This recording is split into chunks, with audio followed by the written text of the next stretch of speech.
नहाने के लिए गए थे उस विद्वान की महिमा करने लगे। ये जो अंदर नहाने के लिए गए हैं वे विद्वान बड़े महान है, पहुंचे हुए हैं, हमें तो उनका सम्मान करना चाहिए। उसी समय वो जो विद्वान था जो बाहर, वो उसकी तो नफरत थी उसके साथ। कहते हैं महाराज जी आपने तो ऐसा ही सुना हुआ है, वो ऐसा विद्वान नहीं है, वो तो अपने आप को विद्वान समझता है, वो तो बिल्कुल खराब है, उसको कोई अक्ल नहीं, वो भी तो बिल्कुल गधा है, वो ऐसा है वैसा है, बहुत बुराई करता है। इतने में वो जो विद्वान नहाने के लिए गए थे वो नहा के आए, आते हुए क्या होता है वो जो विद्वान चुपचाप हो गया, क्योंकि सामने तो बुराई नहीं करेगा। इतने में दूसरा विद्वान नहाने के लिए गया, जो नहा के आया था वो बाहर खड़ा था। उसी समय वो महाराज जी क्या करते हैं, वो राजा क्या करते हैं, उसकी महिमा करते, कहते ये जो अंदर विद्वान नहाने के लिए गए ना, इनकी बातों से मुझे उनकी विद्वता पता चली कि बहुत पहुंचे हुए हैं और कभी अच्छे व्यक्ति दिखाई पड़े। तो उसी समय उस विद्वान के अंदर भी उनके प्रति नफरत थी। कहते महाराज जी आधा घंटे में आप उसके बहकावे में आ गए, मैं जानता वो कैसा है, वो तो मेरे साथ में रहता है, वो ऐसा है वैसा है, बहुत खराब है, वो अपने आप को विद्वान समझता है, उसको कुछ भी आता नहीं था, वो तो बिल्कुल बहल है, ये है, ऐसा करके उनकी बुराई करता है। इतने में वो विद्वान भी नहा के आता है, वो तो दूसरा विद्वान चुपचाप हो गया जिसकी बुराई करता था। तो इतने में दोनों नहा धो करके तैयार हो गए। तो महाराज जी ने कहा कि चलो भैया आपका भोजन देना है, तो आप लोग डाइनिंग हॉल में बैठो, तो मैं क्या करूंगा आपका भोजन तैयार करके लाऊंगा। तो महाराज जी अंदर जाते, दो थालियां निकालते, एक में घास डालते, दूसरे में भूसा डाल दिया और लेके जाकर के डाइनिंग हॉल में उस विद्वान के सामने, दोनों के सामने रख दिया। उसी समय विद्वान देखते कि महाराज जी ये कौन सा भोजन है, यहाँ क्या हमारा अपमान करने के लिए बोला, ये कौन सा भोजन ला रहे हैं। उसी समय महाराज जी कहते हैं और राजा कहते हैं ये तो आप तो खुद कह रहे थे कि एक तो गधा है और दूसरा बैल है, तो गधा के लिए मैंने क्या किया, भूसा रख दिया और बैल के लिए घास रखा हुआ है, उसमें मैंने क्या किया है। तब जाकर के उनको आपस में पता चला कि अच्छा मैंने इसको गधा कहा है, इसका मतलब उसने मुझे बैल कहा हुआ है। हाँ, तब जाकर के उन्होंने राजा को माफी मांगा, कहा कि महाराज जी हमारे से गलती होगी, माफ करना, आज से हम कभी भी एक दूसरे के साथ नफरत नहीं करेंगे, हम एक दूसरे को क्या करेंगे, सम्मान देंगे। तो कहने का मतलब अगर हम भी किसी को ऐसे वैसे बोलेंगे तो दूसरा भी हमारे लिए नफरत करेगा, घृणा करेगा। इसलिए आज से हमें कभी भी नफरत घृणा नहीं करना। नफरत घृणा करने से संगठन टूट जाता है, आपस में सहयोग भावना नहीं रहती।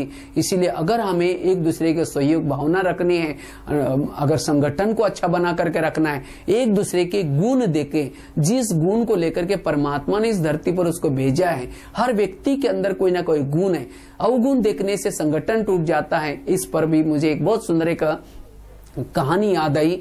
कहते एक जगह पर एक आश्रम था, वो आश्रम पहले तो बहुत अच्छा नामी ग्रामी था, लेकिन धीरे धीरे क्या हो गया, वो आश्रम दिन प्रतिदिन खराब होता गया, संगठन टूटता जा रहा था। तो सबको लगे कि अभी क्या होगा इस आश्रम का। तो उसी समय जो उस आश्रम का जो मुखिया था, वहां नजदीक एक व्यक्ति थे, उस व्यक्ति के पास बड़े अच्छे पहुंचे हुए साधु संत थे, उनके पास गए और जाकर के कहा कि देखो हमारे आश्रम की ऐसी ऐसी दुर्दशा हो रही, अब क्या करें।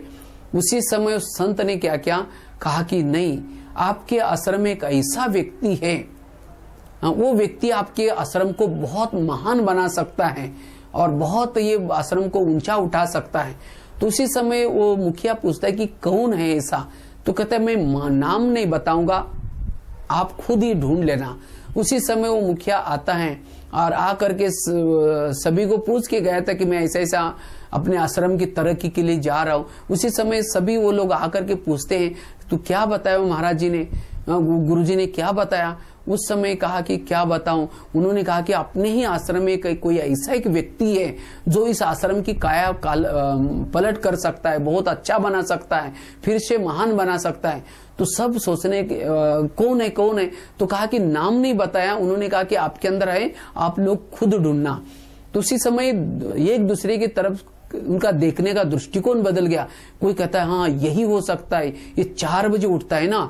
दूसरा कहता है हाँ यही हो सकता है, वो दोपहर को सोता नहीं, रात दिन पोछा लगाने का काम करता है, यही हो सकता है। दूसरा कहता है नहीं यही हो सकता है क्योंकि ये ज्ञान का दान सबको देता रहता है। तीसरा कहता है हाँ यही हो सकता है, इसके अंदर ये बोलने की बहुत अच्छी कला है। इस तरह से हर आश्रम निवासी क्या करता है, एक दूसरे के अंदर जो गुण था वो गुण देखना शुरू करते हैं, तो धीरे धीरे क्या हो गया, फिर से वही आश्रम बहुत अच्छा हो गया, वो संगठन मजबूत हो गया। तो कहने का मतलब हमें एक दूसरे के अंदर की विशेषता देखनी है, गुण देखना है। अगर गुण देखेंगे, विशेषता देखेंगे, हम बहुत अच्छे एक महान इंसान बन सकते हैं। इस पर मुझे बहुत अच्छी और एक बहुत अच्छी कहानी याद आई, क्योंकि कभी कभी जब हम अवगुणों का चिंतन करते हैं, विरत का चिंतन करते हैं, जिससे हमारी बुद्धि क्या हो जाते, असोच्च बन जाते। अगर हमारी बुद्धि असोच्च बन जाए तो उससे क्या हो जाता है, उस असोच्च बुद्धि से ना हम परमात्मा को देख सकते हैं, ना उस परमधाम को देख सकते हैं,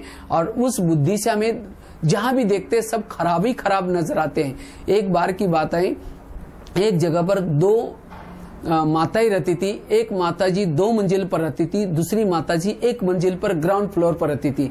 तो 2 मंजिल वाली माताजी क्या करते हैं, रोज अपने घर के खिड़की से क्या करते हैं, 1 मंजिल वाली माताजी से छत पर देखते हैं। वो छत पर तो कपड़े सुखाए रहते हैं, तो उसके कपड़े देख करके पति को रोज बुला करके खिड़की से दिखाते हैं, कहते इसको कोई अक्ल नहीं, ये कितने गंदे गंदे कपड़े, कितने मैले मैले कपड़े धुलाई कर रहे हैं।